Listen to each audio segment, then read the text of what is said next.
Brussels, Belgium, March 2016. Friday evening, 8:30 p.m. A small bistro in the Ixelles neighborhood. Not a tourist spot, not fancy. Just a local place where neighborhood people eat.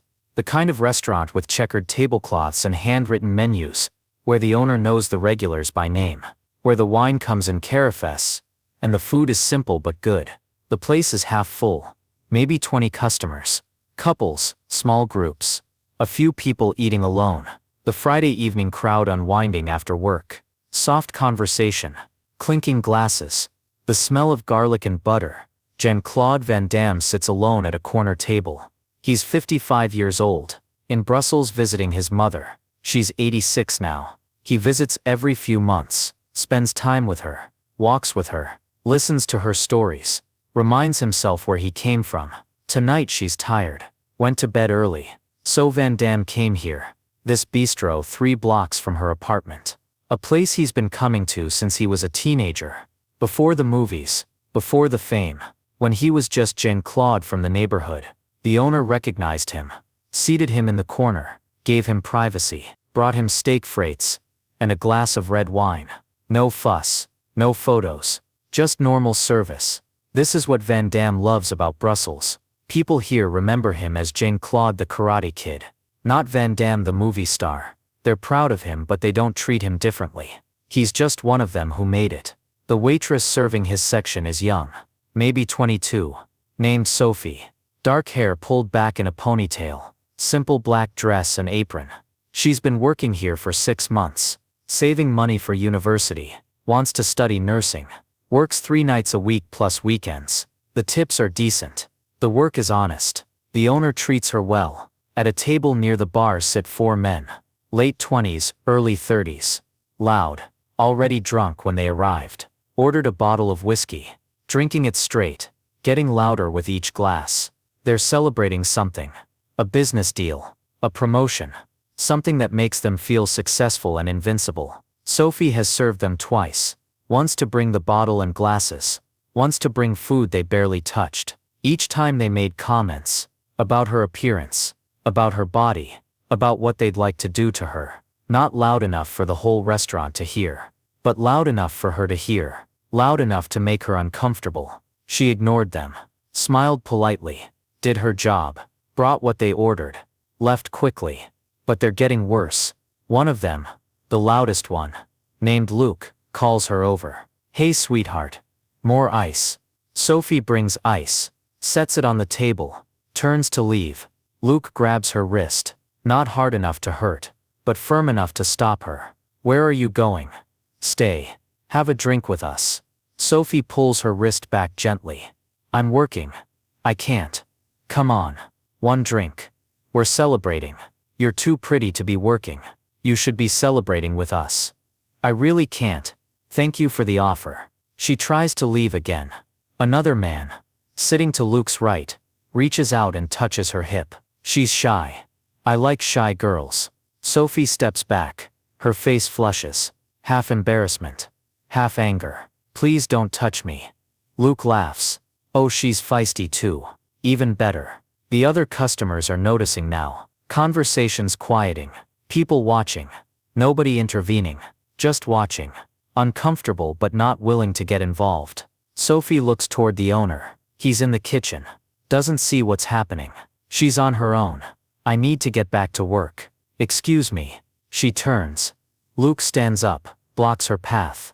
He's bigger than her. At least 6 feet tall. Maybe 200 pounds. Uses his size to intimidate. I'm talking to you.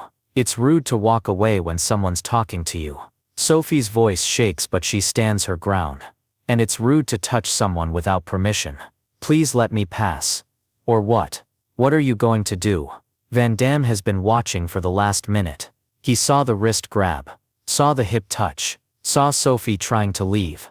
Saw Luke block her path. He sets down his wine glass. Wipes his mouth with his napkin. Stands up, walks over. His footsteps are quiet, but somehow everyone hears them. The restaurant goes completely silent. Van Damme stops next to Sophie. Looks at Luke. His voice is calm. Quiet. She asked you to let her pass. You should let her pass. Luke turns. Sees Van Damme. Recognition flickers. Then alcohol-fueled bravado takes over. Who the fuck are you? Her boyfriend? This is none of your business. I'm a customer. She's doing her job. You're preventing her from doing it. That makes it my business. Listen, old man. I don't know who you think you are. One of Luke's friends interrupts. Whispers loud enough for Van Damme to hear. Dude. That's Van Damme. The movie guy. Luke looks closer. Realizes.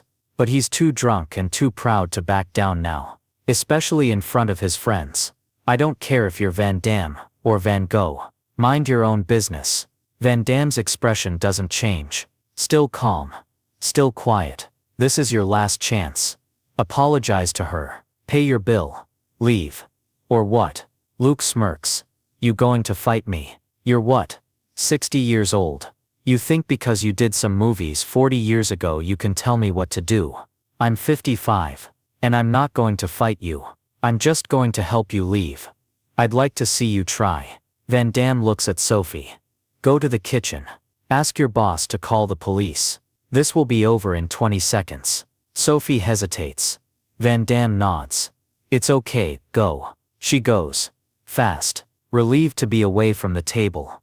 Luke laughs. 20 seconds. Big talk from an old. He doesn't finish the sentence. Van Damme moves. Not fast like in movies. Not flashy. Just efficient. Step 1. 2 seconds. Van Damme's right hand shoots out. Open palm. Strikes Luke's solar plexus. Not full power. Controlled. Just enough. Luke's breath exits his body. All of it.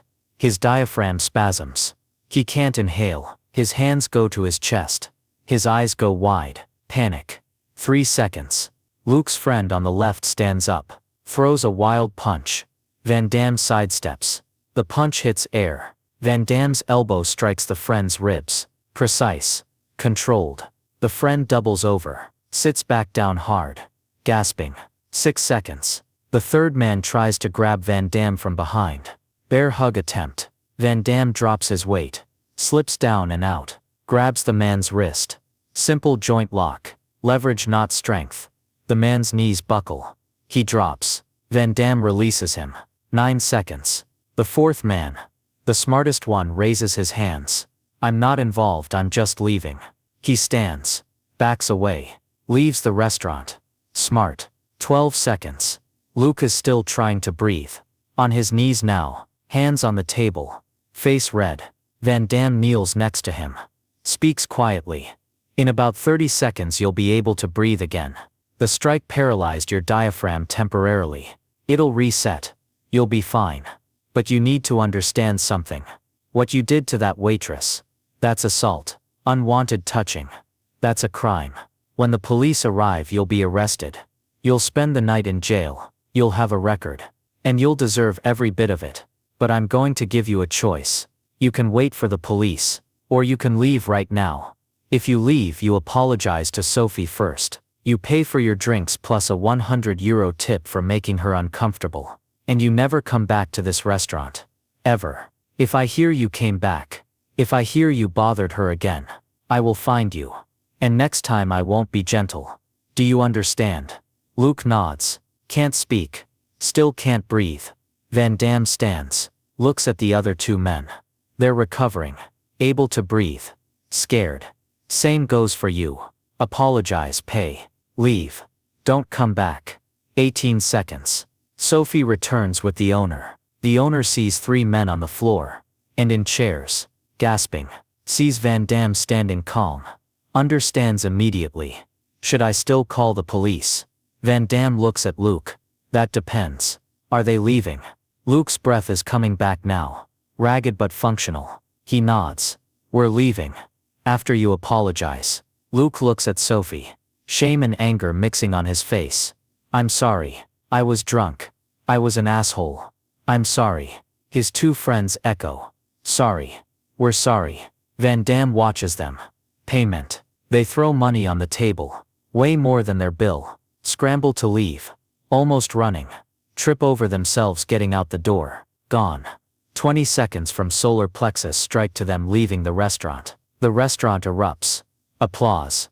Cheering. People standing. Van Damme waves them off, walks back to his table, sits down, picks up his wine glass, takes a sip like nothing happened. The owner approaches. Jean-Claude. Thank you. I should have been watching. I should have protected her. You can't watch everything, but you can train your staff what to do when this happens. And you can make it clear in your restaurant that behavior like that isn't tolerated. Absolutely. And your dinner is free. Anything you want. I already paid. I'm good. The owner leaves. Sophie approaches, tears on her face. Thank you. I didn't know what to do. I was so scared. You did exactly right. You asked them to stop. You tried to leave. You got help. That's what you're supposed to do. But if you hadn't been here, someone else would have helped. Or the owner would have thrown them out. Or the police would have come. You weren't alone. You're never alone. This isn't on you. This is on them. They chose to behave that way. They faced consequences. That's how it should work. Still, thank you. She hugs him. Quick. Then goes back to work. The other customers nod at Van Damme as they leave. Shake his hand. Thank him. He accepts graciously, but doesn't make a big deal. This isn't about him being a hero. This is about basic decency. About not letting people be harassed. About using whatever power you have to protect people who can't protect themselves in that moment. He finishes his dinner, leaves a generous tip for Sophie, walks back to his mother's apartment. 3 blocks. The night air is cold and clean. The next morning Sophie tells her mother what happened. Her mother tells her friends. The story spreads through the neighborhood. By afternoon it's on local news. By evening it's international. Video from someone's phone. Grainy. Shaky. But clear enough. Van Damme defending a waitress. 20 seconds of controlled precision. Viral within hours.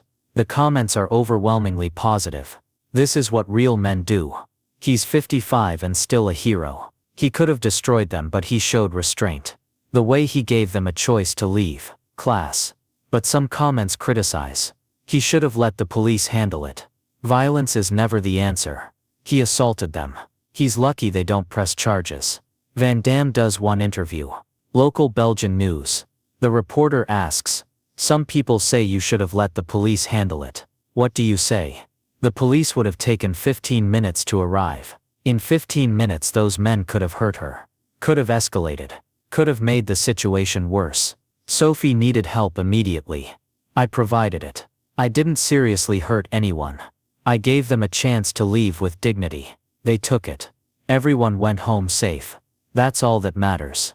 Do you regret using force? I regret that I had to. I regret that we live in a world where women get harassed at work and bystanders don't help. I regret that Sophie had to experience that. But do I regret defending her? No, never. I'd do it again. What do you say to critics who call it assault? I say they're technically correct. What I did could be legally defined as assault. So could what those men did to Sophie. The difference is I was defending someone.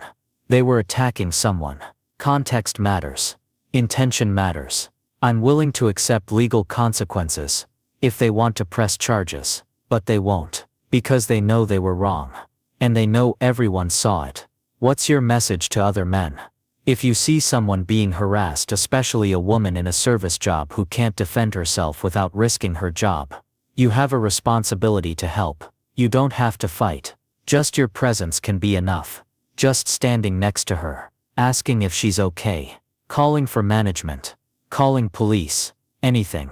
Don't just watch. Don't just record it for social media. Act. Be decent. That's all I did. Basic decency. Sophie also does an interview.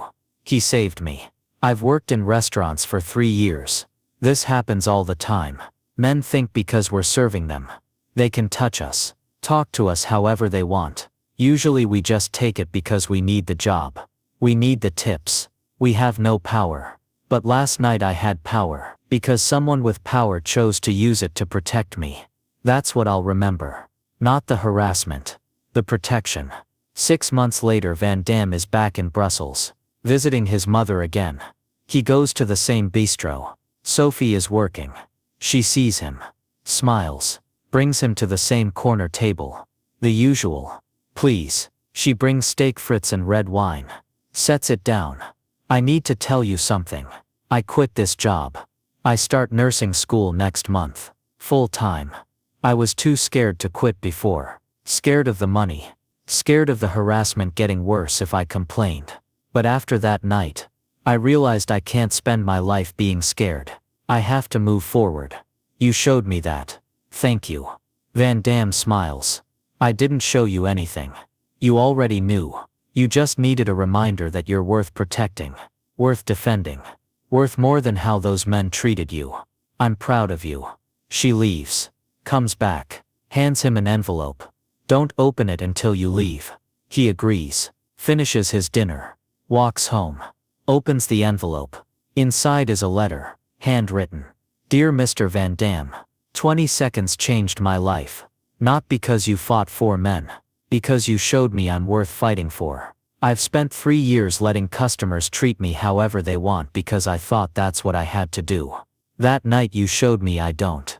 I deserve respect. I deserve safety. I deserve dignity. You gave me that. Not by fighting. By standing next to me. By refusing to let them continue. By showing me what protection looks like. I'm going to nursing school to help people. The way you helped me. Thank you for 20 seconds. They gave me the rest of my life. Sophie. Van Damme keeps the letter. Years later when people ask about that night he shows them the letter. This is why it mattered. Not the video. Not the viral moment. This letter. This woman who found her courage. Who left a job where she wasn't safe. Who became a nurse. Who now helps others. That's the real story. 20 seconds of defending someone became a lifetime of her defending others. That's the ripple effect. That's what matters. Today Sophie is a nurse at a Brussels hospital. Emergency department. She treats people with the same care Van Damme showed her that night. When patients are vulnerable, she protects them. When families are scared, she stands with them. When colleagues are harassed, she intervenes. She keeps a small photo taped inside her locker. Van Damme and her. Taken the next time he visited the bistro. Both smiling. She looks at it on hard days. Reminds herself. 20 seconds can change everything. One person choosing to help. One person refusing to look away. One person using their strength to protect instead of intimidate. That's all it takes. 20 seconds of courage. A lifetime of impact.